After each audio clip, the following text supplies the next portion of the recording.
ஆன்மீக அன்பர்கள் அனைவருக்கும் வணக்கம். தேடி வரும் யோகம் நிகழ்ச்சியில் ஆன்மீகம் மற்றும் ஜோதிடம் சார்ந்த பதிவுகளை பார்த்துட்டு வரோம். இன்றைய நிகழ்ச்சியில் பார்த்திங்கன்னா அட்சய லக்கண பദ്ധதி ஜோதிடர் வாக்கு யோகி திரு பொதுவுடை மூர்த்தி அவர்கள் நம்மிடையே இணைந்திருக்கிறார். வாருங்கள், ஆன்மீகம் மற்றும் ஜோதிடம் சார்ந்த பல்வேறு கேள்விகளுக்கான பதில்களை அவரிடம் கேட்டு தெரிந்து கொள்ளலாம். வணக்கம் சார். ஐயா, இப்போ சமீபத்தில் வெளியான விக்ரம் படம் மிகப்பெரிய வெற்றி அடைஞ்சிருக்கு. கமலஹாசன் அவர்களுக்கு பார்த்திங்கன்னா கடந்த ஒரு சில வருடங்களாகவே அவர் பெரிய படங்கள் எதுவும் கமிட் பண்ணல. இப்போ வெளிவந்த இந்த படத்து மூலிமா அவருக்கு மிகப்பெரிய ஒரு வெற்றி கிடச்சிருக்கு. அவருடைய ஜாதகங்களையும் நீங்கள் அலசிருப்பீங்க. அதை வச்சும் சரி, அவருக்கு இந்த படத்தோட வெற்றி நீங்கள் எப்படி பார்க்குறீங்க? விக்ரம் படத்தோட வெற்றியை நீங்கள் எப்படி பார்க்குறீங்க? நம்ம பொதுவான நிகழ்வுகளை வச்சு தான் அவருடைய ஜாதகத்தை நம்ம கணிக்கலாம். ஓகே. நாம் அதுக்கு முன்னாடி ஒரு விஷயத்த, இப்போ விக்ரம் அப்படிங்கிற படம் வந்து கடக ராசியை குறிக்குது. ஓகே. இவருடைய லக்கணம், இப்பொழுதுக்கு லக்கணம் வந்து பார்த்திங்க அப்படின்னா ரிஷப லக்கணம், ஏஎல்பி லக்கணம். இந்த ஏஎல்பி லக்கணத்துக்கு இப்போ வந்து எப்படி வந்து இவ்வளோ பெரிய பிரம்மாண்டத்தை கொடுத்துச்சு அப்படின்னு ஒரு கேள்வி இருக்கும். இப்போ தான் இந்த ஏஎல்பி லக்னாதிபதி சுக்கிரன் 7லேருந்து நட்சத்திரம் ரோஹிணி நட்சத்திரம் தான் ஸ்டார்ட் ஆகுது. ஓகே. இதுக்கு முன்னாடி 3 வருஷம் பார்த்தீங்கன்னா, இப்போ இந்த ரோஹிணி நட்சத்திரம் சந்திரனா, சந்திரன் வந்து மீனத்தில். ஓகே. மீனத்தில். அப்போ இந்த ரிஷபத்துக்கு 11ல் சந்திரன் இருக்குது. அப்போ யோகத்தை கொடுத்துரு.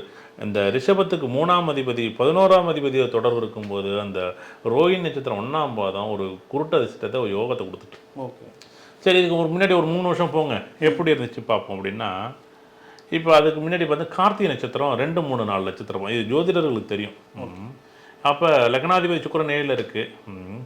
அந்த சூரியன் எப்படின்னா அந்த ரிஷபத்துக்கு 6ஆம் வீடான துலாமில் இருக்குது. இந்த அது அரசியல், இந்த சூரியன் அரசியல் பாருங்க. சூரியன் சபைனாலே அரசியல் ஆதிக்கத்தோடு சம்பந்தப்பட்ட ஒரு கிரகம், ஒரு ஆளுமை மிக்க கிரகம். அப்போ நான் கட்சி பண்ணுறேன். அதுக்கு முன்னாடியே ஒரு வருஷத்துக்கு முன்னாடியே கட்சி வந்துட்டு, அது மேஷ லக்கணத்திலே கட்சி ஆரம்பிச்சாச்சு. இந்த 3 வருஷம் 4 மாதம் ட்ரை. ஏன்னா சூரியன் நீசம், ஏன்னா சுக்கிரன் வீட்டில் சூரியன் நீசம். அப்போ அந்த ரிஷபத்துக்கு 6ஆம் வீட்டில் சூரியன் 3 வருஷம் 4 மாதம் எந்த எதிர்பார்த்தும் கிடையாது. அடுத்து எடுத்து போச்சு இந்த 3 வருஷம்.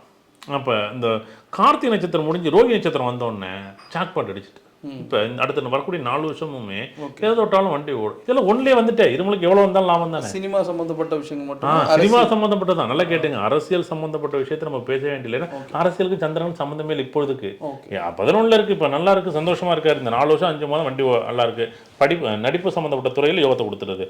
அரசியல் சம்மந்தப்பட்ட 6ல் சூரியன் நீசம். அப்போ ஒரு அழுத்தத்தை கொடுத்து அரசியலில் போட்டு ஒரு மன கஷ்டம், பண கஷ்டம் டோட்டலாகவே வரும். இப்போ இந்த 3 வருஷம் 4 மாதம், 4 வருஷம் 5 மாதம் டோட்டல் லாக். ஓகே. எல்லாமே இருந்துச்சுங்க.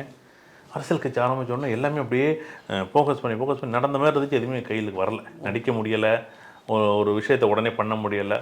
பணம் ஏதோ பொறுமையாக ஒரு நிகழ்வு நடத்திட்டு அப்படியே லைஃப். சரி, நம்ம பிறப்புலேருந்து அதை ஒரு விஷயத்தையும் நம்ம கூட சொல்லிடணும். ஏன்னா அவர் லக்கணம் வந்து ஜென்ம லக்கணம் வந்து துலாம் லக்கணம். இந்த ஜென்ம லக்கணம் துலாம் வந்து 6 வயசு வரைக்கும் தான் அவர் துலாம் லக்கணம். அப்போ அந்த 6 வயசு பார்த்தீங்கன்னா லக்னாதிபதி சுக்கிரன் 2ல் இருப்பார். 6 வயசில் அவர் நடிப்புக்கு வந்துட்டார் உள்ளார. அப்போ அடுத்து விருச்சிக லக்கணம் ஒரு 10, 16.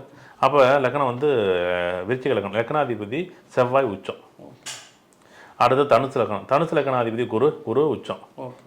அடுத்த லக்கணம் மகர லக்கணம், மகர லக்கணாதிபதி சனி உச்சம். அடுத்தது கும்ப லக்கணாதிபதி சனி உச்சம். அடுத்து மீன லக்கணாதிபதி குரு உச்சம். அடுத்து மேஷ லக்கணாதிபதி செவ்வாய் உச்சம். இந்த காலகட்டம் 60 வருஷம் ஜாக் பேண்ட் அடிச்சிச்சு. என்ன 10 வருஷம் 2 படம் 3 படத்துக்கு மேலே நிற்க முடியல இன்னைக்கு நடிகர்கள்லாம். ஏன்னா ஒரு 60 வருஷம் ஒரு சினிமா ஃபீல்டில் நிற்கிறது.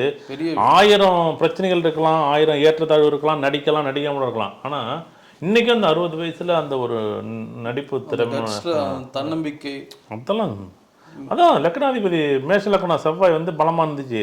அந்த பரணி நட்சத்திரம் வரையும் இப்படி எடுத்து வச்சு வண்டி ஓட்டுனுச்சு. அப்போ இந்த 10 வருஷமாகவே போட்டு எடுத்துச்சு. ஆனால் அந்த கார்த்திகை நட்சத்திரம் வந்தோடனே போட்டு உருட்டி எடுத்து அந்த 4 வருஷம் 5 மாதம், அதில் ஒரு 4 வருஷம் 8 வருஷம் ஒரு அப்படியே சொல்லுவோம். அப்படி நடிப்பில் மட்டும் இருந்தாருன்னு வச்சுங்களேன், இன்னும் ஞாபகம் அடிச்சிருப்பார். இந்த அரசியல் போனதான் தப்பு. அரசியல் போகிறது வந்து அந்த நேரத்தில் வந்து அரசியல் ஆசையை கொடுத்ததுக்கு காரணமும் அந்த சூரியனோட கடன் வரணும், இல்லைன்னா வழக்கு வரணும், இல்லை நோய் வரணும், அலைச்சல் வரணும், தெரியணும், அலையணும். அது இப்போ நீங்கள் நடிக்கும்போது அது வந்து உங்களுக்கு பணமாக மாறிவிடும். விரயத்தையும் பண்ணணும், உங்களுக்கு பணத்தையும் வந்து ஒரு இறுக்கத்தை பண்ணணும் அப்படின்னா, அந்த சூரியன் 6ல் இருந்து நீசம் பண்ணும்போது அரசியல் மூலமாக ஒரு 3-4 வருஷம் கஷ்டப்படு. அது ஒரு படம். இப்போ ரோஹி நட்சத்திரம் வந்துச்சு, இப்போ ஸ்டார்ட் ஆகிருக்கு பாருங்க. ரோஹி நட்சத்திரம் வந்தோடனே அவருக்கு ஜாக்பாட் இன்னும் அடிச்சிருக்கு. எத்தனை வருட காலங்கள்? 4 வருஷம் 5 மாதம். 4 வருஷத்துக்கு சினிமா துறையில் அசைக்க முடியாத ஒரு ஆளுமையா இருப்பார் கமலஹாசன்.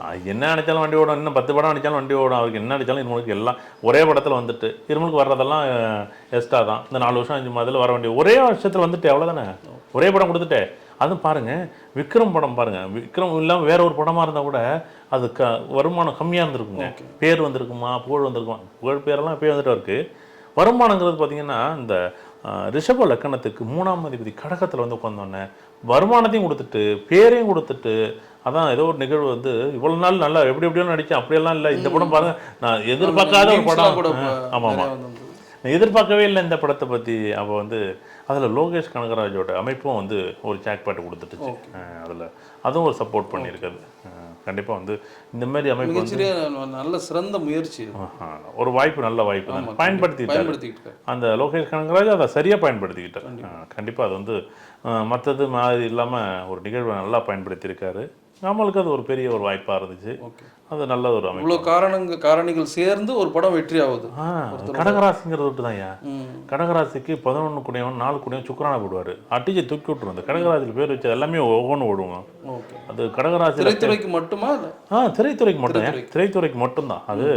அது ஒரு போதையா, அது ஒரு பெரிய போதை. அந்த கடகராசிக்கு 11ல் சுக்கிரன் வந்து லக்னாதிபதி 11ல் உச்சங்கிற ஒரு பக்கம் இருந்தால் கூட அது இந்த கடகராசிக்கு ஒரு போதை கொடுக்கக்கூடியது இந்த சினிமா சம்மந்தப்பட்ட ஒரு நிகழ்வு.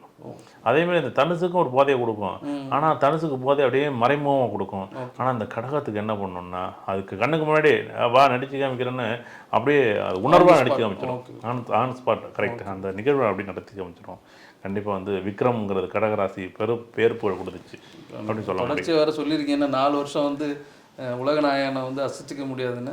நிச்சயமாக அது மாதிரி அவருடைய வாழ்க்கையில் அவர் எடுக்கக்கூடிய படங்கள் எல்லாமே மிகச்சிறந்த வெற்றி அடையணும்னு உங்கள் சார்பு நேயர்கள் சார்பாகவும் நாங்கள் முன் வச்சுக்கிறோம். இது மாதிரி பல பிரபலங்களோட ஜாதகங்களை எடுத்து அவங்களுக்கு என்ன மாதிரியான பலன்கள் கிடைக்க போகுதுன்ற வரக்கூடிய பல்வேறு நிகழ்ச்சிகள் வாயிலாக நம்ம தெரிஞ்சுக்க போகிறோம். அதற்காக காத்திருங்கள். வரக்கூடிய எபிசோடில் நம்ம பார்க்கலாம். ரொம்ப நன்றிங்க, உங்களுடைய நேரத்தை ஒதுக்கி ஆய்வுகள் மூலியமாக நிறைய விஷயங்கள் மக்களுக்கு எடுத்து போயிருக்கீங்க. ரொம்ப நன்றி. நன்றி, வணக்கம். உங்களுடைய பொன்னான நேரத்தை எங்களுக்காக ஒதுக்கி நேயர்களுடைய பல்வேறு கேள்விகளுக்கு நீங்கள் பதில் தந்திருக்கீங்க இந்த இன்டர்வியூ மூலியமாக. நிச்சயமாக அவங்களுக்கு இது ஒரு யூஸ்ஃபுல்லான ஒரு பதிவாக தான் இருந்திருக்கணும்னு நம்புகிறோம். இது போன்ற பல்வேறு கேள்விகளுக்கான பதில்களை வரக்கூடிய நிகழ்ச்சிகள் மூலியமாக நம்ம தெரிஞ்சுக்கலாம். மற்றொரு நிகழ்ச்சியில் உங்களை சந்திக்கும் முன் உங்களிடமிருந்து விடைபெறுவது நெய்வேலி கார்த்திகேயன். நன்றி, வணக்கம்.